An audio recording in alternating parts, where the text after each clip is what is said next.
लोकतंत्र में विपक्ष की महत्वपूर्ण भूमिका है।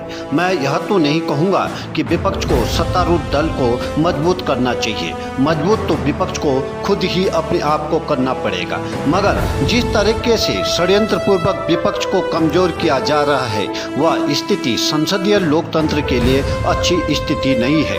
देश की आज़ादी के प्रारंभिक दिनों में भी विपक्ष संसद में कमजोर था, मगर पंडित नेहरू और उनकी सरकार का संसदीय लोकतंत्र के प्रति पूर्ण समर्पण था और विपक्ष के प्रति आदर भाव था, इसलिए लोकतंत्र को उससे शक्ति मिली। यदि लोकतांत्रिक संस्थाएं कमजोर हो जाएंगे तो स्थितियां अत्यधिक जटिलतर बन जाएंगे। हरीश रावत, कांग्रेस नेता व पूर्व मुख्यमंत्री उत्तराखंड। ये उद्गार पूर्व मुख्यमंत्री हरीश रावत द्वारा अपनी फेसबुक वॉल्स में प्रकट किए गए हैं, जिसमें वे अप्रत्यक्ष तौर पर बीजेपी को ऐसी पार्टी बता रहे हैं जो लोकतंत्र को कमजोर कर रही है। उन्होंने पंडित नेहरू का उल्लेख करते हुए अप्रत्यक्ष तौर पर यह दर्शाने की कोशिश की है कि कमजोर विपक्ष को नेहरू हमेशा पूर्ण सम्मान देते थे। यहाँ उन्होंने इंदिरा गांधी द्वारा आपातकाल लगाने व विपक्षी नेताओं की गिरफ्तारी के बारे में यद्यपि कुछ नहीं लिखा है, तथापि उनकी वाल से स्पष्ट लग रहा है कि वे बीजेपी पर आरोप लगा रहे हैं कि वे विपक्ष यानी कि कांग्रेस को कमजोर कर रहे हैं। उन्होंने इसके बाद एक और पोस्ट लिखकर अपने दिल की बयां कुछ इस तरह बयां की है।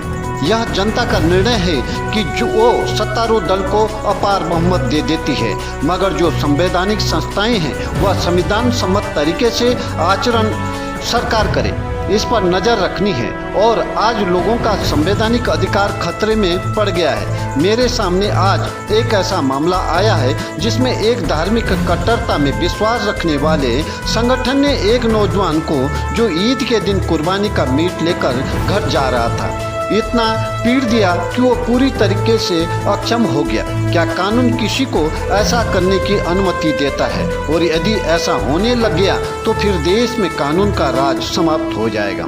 यदि किसी पर संदेह है तो कानून उसको रोकेगा, और यदि कानून कमजोर है तो कानून को संशोधित किया जा सकता है और कड़ा बनाया जा सकता है।